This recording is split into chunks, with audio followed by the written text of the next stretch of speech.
Bonjour, bienvenue à notre neuvaine à l'Esprit Saint. Prends-moi, Esprit Saint, prends-moi, je suis ton bien. Pose ta main sur moi, prends-moi, je suis à toi. Souffle ton souffle, répands ta vie. Souffle ton souffle, donne tes fruits. Chauffe mon cœur par tant d'amour, que ton feu brûle en moi toujours. Oh, prends-moi, Esprit Saint, prends-moi, je suis ton bien.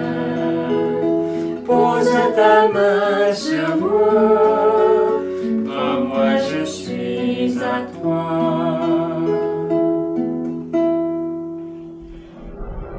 Bonjour, nous en sommes à notre dernière journée de notre neuvaine. Je te pose même pas les questions pour savoir quel est le don que tu as préféré. On les a tous reçus, on les a tous aimés. Puis aujourd'hui, c'est comme si on a un don qui vient tout couronner, qui s'appelle le don de la fidélité. Le don de la fidélité, là, c'est le don. Quand on pense à fidélité, on pense à 60 ans de mariage, 50 ans de sacerdoce, une relation qui dure depuis des années, des années, des années. On peut penser aussi pour une personne plus seule à un golden retriever, à son chien, à son chat, à son animal préféré, qui est toujours là. Fidélité. Il y a le mot foi, confiance, et dans notre esprit, dans le mot fidélité, il y a toujours qui perdure au-delà des épreuves. Je te raconte une petite histoire rapidement qui va te donner le goût de durer plus longtemps que les épreuves. Dernièrement, c'était la journée mondiale aux États-Unis des pâtissiers. Et il y a eu une grande fête et ça se passait en campagne. Et la dame, la pâtissière responsable, une bonne maman là, qui fait du bon pain, elle a dit aux gens, priez. On va prier pour commencer avant notre repas. Alors elle confie la prière à un certain monsieur qui commence, Seigneur, moi je déteste le baba beurre. Seigneur, moi je déteste la farine blanche non blanchie. Seigneur, moi, je déteste la graisse. Pas capable de manger ça. Mais Seigneur, j'aime les biscuits quand ces trois éléments sont mis ensemble. Alors, je te remercie dans ma vie de m'avoir enseigné par la pâtisserie qu'il y aura toujours des éléments dans la vie de tous les jours qui vont me déranger, que je n'aime pas. Mais sachant que tes mains sont les mains qui pétrissent les événements et qui les mettent ensemble, alors Seigneur, je te remercie pour tout ce que tu fais est beau et bon. Amen. C'est beau, hein? Cette prière-là, cette petite parabole, nous donne le goût de la fidélité. La fidélité. Qui est le grand fidèle, sinon Jésus lui-même? Et comment fait-il pour être fidèle, pour avoir toujours cette foi, cette confiance en son Père, pour continuer de nous aimer? Comment fait-il? Il se nourrit de l'amour de son Père. L'amour de son Père est indéfectible, dure tout le temps. Il se nourrit par la prière, et se nourrit en faisant la volonté de son Père. Et ensuite, il se nourrit en donnant cet amour dans l'Esprit Saint, amour qu'il donne à tous.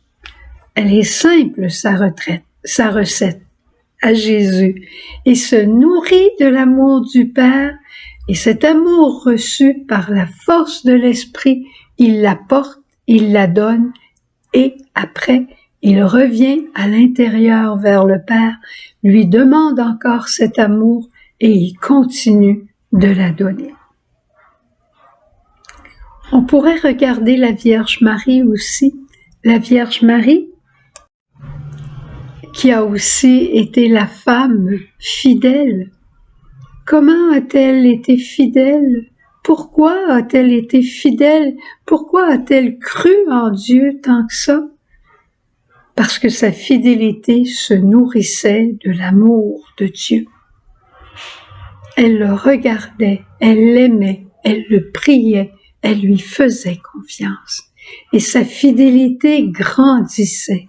Et cette fidélité en elle se manifestait à travers des œuvres de miséricorde.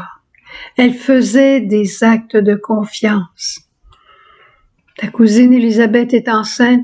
Très bien, je pars aller la voir. Elle est à Cana, elle se rend compte qu'il n'y a plus de vin. On va avoir la fête jusqu'au bout. Elle va voir tout de suite Jésus.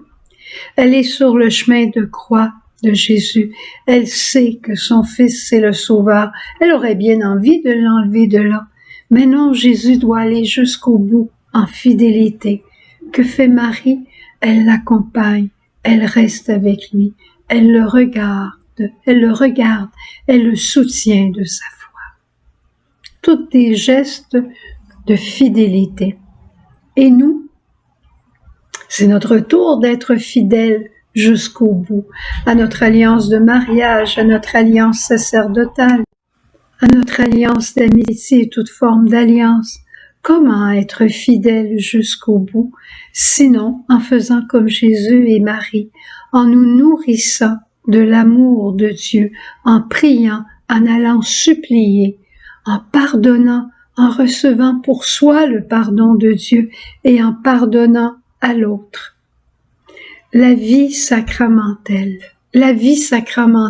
pour nous est source de fidélité, particulièrement l'Eucharistie, le sacrement du pardon et le sacrement des malades quand c'est nécessaire.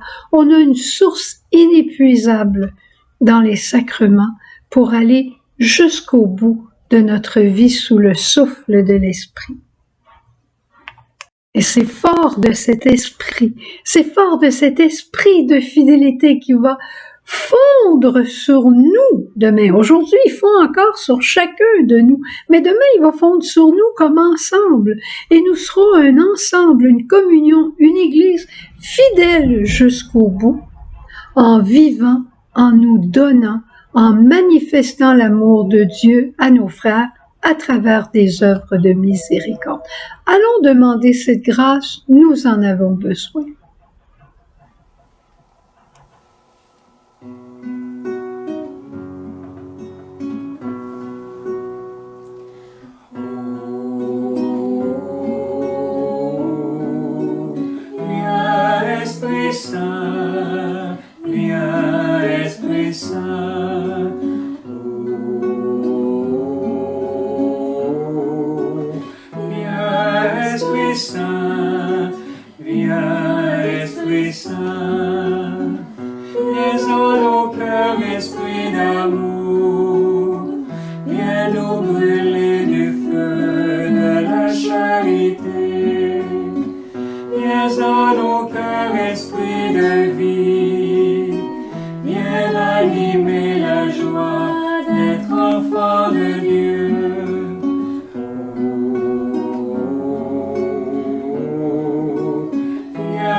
grâce.